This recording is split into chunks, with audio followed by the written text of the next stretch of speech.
What made you decide that this is what I'm going to do? From day one, I knew I wanted to do wildlife photography. I knew I wanted to do exhibitions. How has it actually changed you as a person? My best tiger photo actually last January in Ranthambore after spending literally, 3 weeks in the jungle. Any stage of your life where you know that you are stuck and you need to change something, improve yourself. That is the best way going forward. Whenever you go on a trip, I have a plan in my head. I know exactly the shot I want, but I never get it because it's nature. Plan it, act on it, but surrender to that outcome. Many of the podcasts are mostly about either photography or life improvement. I like the fact that we actually talked about both. Thank you for having me. I enjoyed it.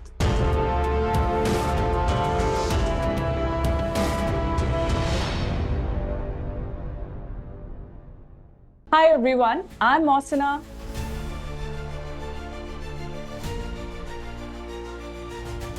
Welcome to Self-Discovery Podcast, a space where we uncover the mindset, beliefs, and inner evolution of leaders who are redefining what true leadership looks like from the inside out. Today, I have the honor of welcoming a truly extraordinary guest, a man whose lens has not only witnessed some of the planet's most breathtaking creatures, but whose soul has listened deeply to the silent stories they carry. Michel Zoghzoghi is not just a wildlife photographer, he's a global storyteller of the vanishing worlds. For more than 20 years, his journeys have taken him from the burning eyes of the tiger in India to the frozen breath of the polar bear in the Arctic. From African savannas to the shark-ruled southern oceans. And yet, what makes his work exceptional is not the distance he travels, but the reverence with what he sees it. Michel believes that animals are other nations, sovereign beings with their own dignity, intelligence, and presence. This philosophy runs through every photograph that he creates. His images are not just visually stunning, they are ethical, emotional, and deeply human in the way they remind us what we are losing. Through his art, Michel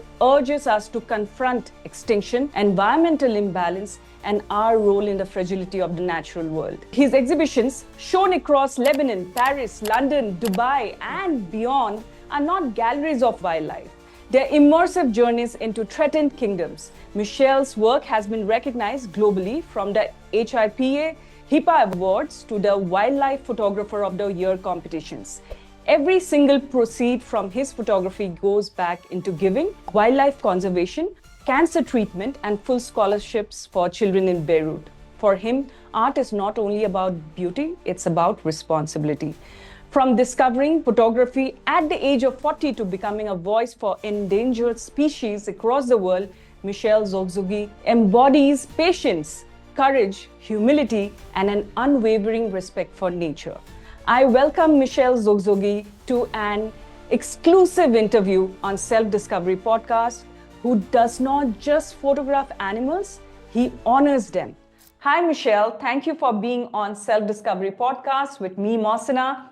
How are you doing today? Good. Hi, Mohsinaa. Thank you very much for hosting me. I'm doing great. Michel, you have been photographing wildlife for the last 20 years. What was that moment that you first pulled you out into this world? What made you decide that this is what I'm going to do and wildlife is what I'm going to capture through my photographs? Well, it was actually by pure coincidence. As you said, it was 20 years ago. I was 40 at the time. I was going to London I live in Lebanon. So from Beirut, I was going to London to attend a polo tournament organized by a very dear friend of mine, who does this every year. The plane was late. I wandered in the airport. I bought a camera. I spent the whole flight reading the manual. At the time, they were still printing the manuals. And I basically fell in love with photography. And from day one, which was the day I discovered the camera, I knew I wanted to do wildlife photography. I knew I wanted to do exhibitions. And I knew my message was going to be to show the beauty of the world to people, hoping that as you see it and as you understand what's at stake, you want to take action. Many people actually show the damage we've done. I'm trying to focus on what's left, on the beauty left, to try to motivate people to act. So yeah, it was by pure mistake. And it's the first time I'm actually happy the plane was late. So, the plane was late, I bought the camera, and the rest is history. Why wildlife photography? And where did you have that essence that, I'm going to show the real wildlife? I'm going to have a sense of purpose for the world through my photographs that I take of the animals. I've always liked nature. I'm someone who's always enjoyed nature, but I'm also someone who's extremely impatient and I'm very goal and purpose driven. So I was unable to spend more than a few hours in nature. I need a goal. The camera came and gave me this purpose. The purpose of the camera was to get the photo that no one got before me, was to promote the message. So this combination of camera and love of nature is what allows me today to spend multiple weeks in nature looking for the perfect image. Why do I want to show the beauty and not the destruction? Because it's a different approach. I think that I believe in the good of people. I believe that if you show people something that's beautiful, they'll actually fight for it, as opposed to just showing the destruction and the despair and the negativity. So I try to show the pretty things, the beautiful things, and hope that people will act. So this is basically the mission behind my photography. Absolutely, because the emotions and the intention, when you see the photographs clicked by you, it is shown in it.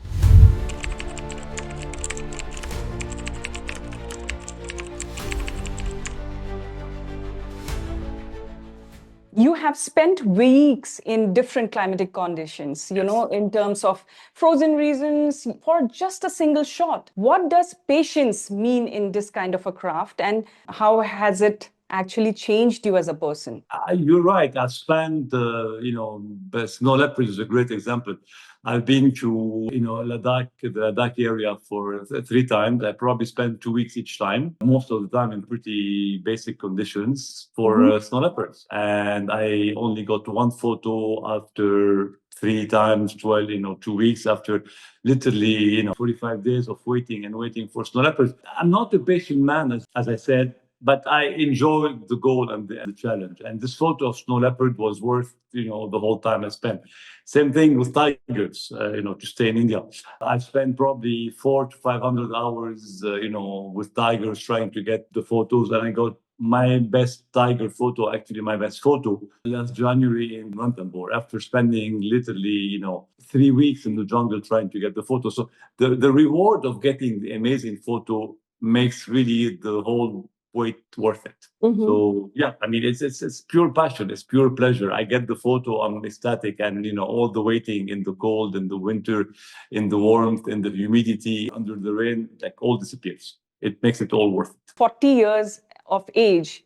After that, how has this changed your life? Studying animal behavior, being patient, having to capture that one emotion, one moment, which you felt resonated with you. So how has it changed your beliefs in life? First of all, it's made me more patient. Which wasn't very difficult given that I was not patient at all at the age of 40. Also, it made me realize actually that, I'm a businessman, I'm a business person. I run businesses. This is how, I was born and raised, I went to business school. I worked, in the US. I had my own business in Lebanon. Spending more time in nature made me realize more and more that there are things that are as important, if not far more important than the business world, which is the environment we live in. Quite frankly, I'm part of those people who don't see myself living in a world without nature and wildlife. So more and more, this time spent in nature made me realize that business is important, humans are important, but we're not the only important species. And it made me discover, respect more other species and how it affected me in my work. More respect for people, more patience, and just basically taking things, and putting this in perspective much more than I used to before. Like, yes, business is important, but at the end of the day, it's not the only thing that counts in life. Nature is so much more important. The world is much more important, and our causes that are really worth fighting for. So basically, it taught me the philosophy of there are things that are far more important and much bigger than ourselves. Beautiful.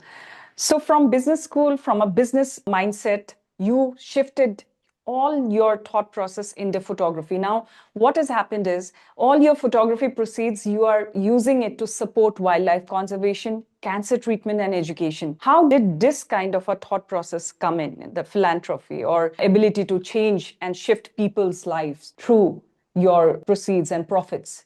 First, I haven't given up my business. I still do both. I'm managing, and it's exhausting sometimes, but they're very rewarding run my business and do my photography. Today, basically, you need to delegate more responsibilities to the people who work with you. There's no place in the world except maybe a couple of places where you're not connected. So I'm managing to do both. I'm managing to spend half my time doing wildlife photography and half my time running my business. Right. Why the charity? I basically decided that as long as my business is doing well, I'm going to use 100% of the proceeds, not the profit, the proceeds. Like everything I sell literally goes to charity for three causes. Obviously, wildlife, because it's the main purpose of my photography, but also education, because I believe that the more educated people are, the more they will actually understand the message of conservation. Like my first message, which is protecting wildlife, will have a more receptive audience if the audience is more educated. So I've dedicated also part of the proceeds to education. And the cancer part is because it's a terrible disease and a lot of people don't have money to fight it. So this is purely, philanthropy, not related to the other two goals. Because I felt it was especially in Lebanon where the government is not, it's not here anymore to help people. I've realized that this was a very important cause. So I've added this cause to my philanthropic goals, unrelated to the two others, but just on its own merits because of, devastation of the disease. And yes, it's like, as I said, as long as my business is doing well and as long as I'm fine otherwise, I'm going to be dedicating 100% of the proceeds to charity. Absolutely. Beautiful. And, Thank you. the clarity is amazing that you have. All the three goals that you have put your proceeds to. The clarity is amazing that why you're doing it. So, Michel, please tell me this. When you're framing a shot, Yes. usually it would take hours or sometime probably, you would not get it immediately and you would have to sit there for so much time. What is it that is going through? Because it can be also meditative. What is it that you are thinking through that? I'm going to answer your question, but I'm going to also answer a previous question that you asked. What I learned in business because of my photography, or thanks to my photography. Whenever you go on a trip, I have a plan in my head. I know exactly the shot I want, but I never get it because it's nature. Yes. So it's extremely important to plan for what you want, but be flexible enough to change course midway. And this is what happens all the time. I went to Ladakh to take photos of snow leopards, end up coming with a photo of a bird that happened to be one of my best-selling photos. So it's extremely important as you're thinking and as you're planning and as you're trying to get the photo that you're thinking of, to keep an open mind to see what's around you, because nature is what is going to determine what photo you get. So focus on what you want, but keep an open mind for other things happening around you. Is it a meditation? Yes, it is. I'm there in the most beautiful place in the world and I'm only focused on one thing, which is getting the shot. And I don't think of anything else. So it's very therapeutic. I forget everything else, all the other problems, business, work, anything else is forgotten.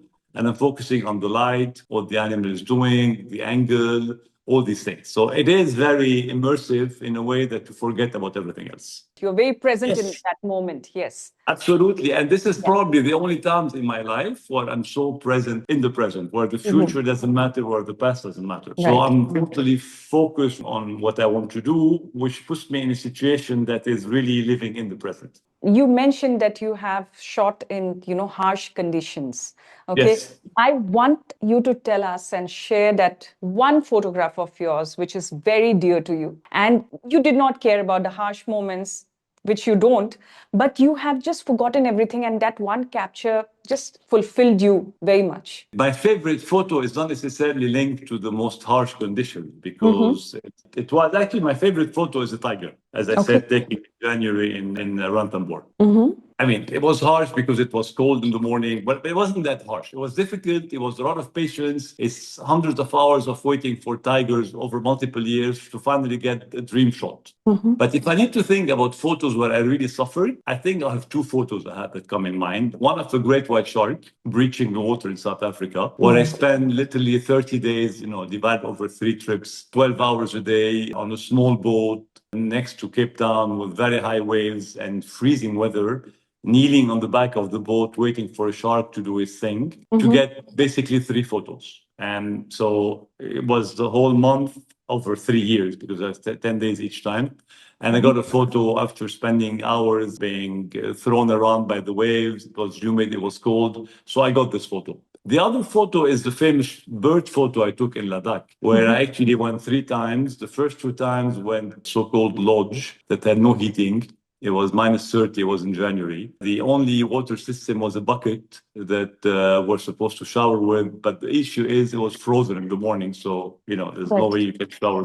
So anyway, the conditions were horrible. And I got this photo. And whenever I do an exhibition, it's the first photo to go. And I'm refusing to sell it now because I'm running out of copies. So this is like, a big pleasure for me because this is a photo. Plus, I was not expecting it. I went to Ladakh to photograph snow leopards. And I end up coming back with a bird. And the whole suffering behind it, led to this photo that is one of my favorites.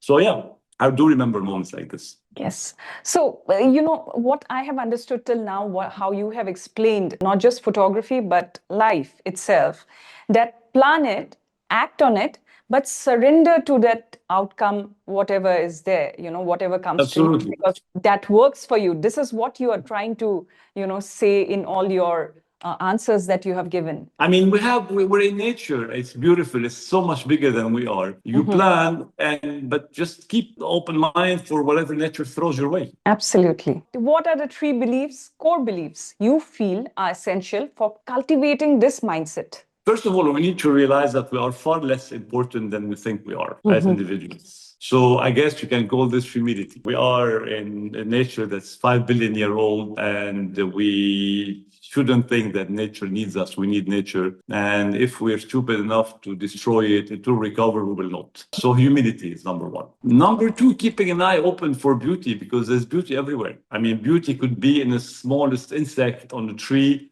and it could be in a whale or elephant. So don't go somewhere with preconceived ideas. Keep an open mind. Yeah, I guess it's 2, humility and open mind. This is probably the if I had to choose 2, the most important 2 factors, that would be humility and open mind. You have described yourself as someone who has rediscovered and reinvented and followed your passion after 40. Not that you are not doing your business, but you are also doing what you have resonated with or understood. So how would you define an empowered mindset who can reinvent them at some point of time? So if 3 aspects, if you can give us. First of all, I'm not reinventing myself. I'm improving myself because I'm still a businessman. And I had actually a very interesting law. I had a big presentation in Lebanon. There were about 700 people. And this is the topic of the presentation. I did not reinvent myself. I don't believe at the age of 40 or 50 or 60, closing the door and doing something totally different. It doesn't work. I mean, doing business for 30, 40 years, I'm good at it. So why would I throw it away? Yes. But on the other hand, I'm an entrepreneur. I built a business, and I built a business to be free. I can't allow this business to become my prison. So I need to find a way to keep my business, keep on doing what I'm doing, and follow my passion at the same time. So the challenge is not to move from one to the other. The challenge is to keep both and try to be good in both. The first rule, in my opinion, is no reinvention, but enhancement, improvement. Keep what you're doing and do something else. You have time. I mean, there's no way on earth that you don't have time. A passion doesn't have to be going all the way to Arctic Circle or South Africa or I don't know where to take photos. Passion could be something you can do at home. So always keep an open mind. Like, keep on doing your business, but also follow your passion. So you can do both at the same time. The other qualities to achieve this, it really depends on your business. If you're a business person, entrepreneur, delegate to other people. Always try to leave your comfort zone. We all have a tendency, even I go on 5-6 trips a year. A week before I travel, it's like, why am I doing this? I should stay home. It's more comfortable. Just fight this urge to just stay in your comfort zone. Just push yourself out. So these are the 2 main issues, I guess. Amazing. Push yourself out and be flexible enough to be able to keep what you have and find the time to do something else. I believe these are something that anyone can and everyone should imbibe, improvement Absolutely. At any stage of your life where you know that you are stuck and you need to change something, improve yourself. That is the best way going forward. Don't leave what you're doing. Keep it, but do something else at the same time and try to do both. It's not easy. It's feasible. And the satisfaction of succeeding in both is immense. Absolutely. So you have understood or you are learning animal behavior, nature, that is, okay? So how would you resonate, say, 2 or 3 of their aspects to human beings that they can learn from? And if it's a specific animal or it's a specific thing that you have seen in nature that you would, relate it and you would say that, human beings should learn from there? First of all, and this is something very that I've really noticed more and more, is talk less and do more. And I'll explain why I mean by this. Conservation is a great example. Everyone talks about conservation at the board level of companies. This is not how conservation happens. Conservation happens on the ground with people working day in and day out with the animals. So the first important lesson that I learned, Right. I know it's not from the animal kingdom, but it's related, so it's conservation, is doers are usually the ones who are doing most of the work. So big meetings, big talks, whatever, that doesn't work. What works is actually to wake up in the morning and do your little thing day after day after day. And the sum of all these little things is going to achieve something far greater than a meeting at the high level of, that ends up doing nothing. So it's basically learn, to be on the ground. This is from people working with animals. What did I learn from animals that could apply to humans? Compassion. The animal, even a predator, would only kill if he or she is threatened or if he or she needs to defend or feed their family. It doesn't apply to us. Balance. It was something very interesting that I saw once I was in Kenya with my guide and friend Simon. And he said, okay, we parked the car and went down for breakfast. And there were elephants and baboons and all type of animals living in harmony. The minute we set foot on the ground, they all ran away. So we're basically totally out of contact with nature. So I learned from animals harmony, how you can cohabitate together.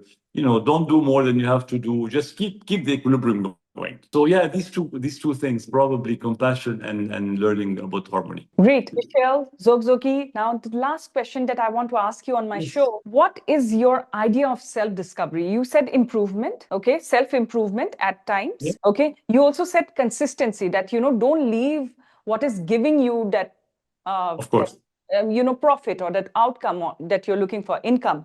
So what is your idea of self-discovery in your life? And how would you define Michel Zoghzoghi in terms of self-discovery? I guess my moment, some people have their moment. My moment was 20 years ago when I bought this camera and I discovered that I was more than a business person. And I am a business person. I went to business school. I have an MBA in finance. I worked on Wall Street for many, many years. So I am the ultimate image of a business person. I don't pretend otherwise. But I have discovered that I also had another side to me, that is the artistic photography side. So self-discovery is just basically acting on something you love doing, because there are many people, including the most successful business people, who love doing something. I mean, they enjoy doing something more than something else. So just go for it. Try it. You might actually become good at it. So basically, self-discovery is to act upon an impulse of something you like. I saw this camera. I said, I think I like photography, and I tried. So keep on trying things. If there is something you like, don't say, no, I'm too busy to do it. No one is too busy. So just, there's something you like, just try it. And it might not work. And it might be the 15th thing you like that will be, after 14 tries, the 15th one is going to be what you end up being passionate about. But keep on trying. Don't say, no, I don't want to try. That's really amazing. And that's so powerful. Thank you. I love the emotions that you have brought out in terms of photographs that you have clicked. At the same time, the clarity that you have in your mind about why you are doing things and what is to be expected and what is not. So, because our life doesn't go in a straight line, and we need to be in that surrender mode and accept it, and it turns out beautiful. This is really inspiring. I think it was very interesting because, frankly, many of the podcasts are mostly about either photography or life improvement. I like the fact that we actually talked about both. Yes. We talked about really the photography part and, the waiting, the animals, and also how you can self-improve and discover things about yourself and basically improve as a person and make the people around you improve as well. So it's quite interesting, actually. Thank you for having me. I enjoyed it. Thank you so much for being here. It's an honor. Thank you, Mohsinaa.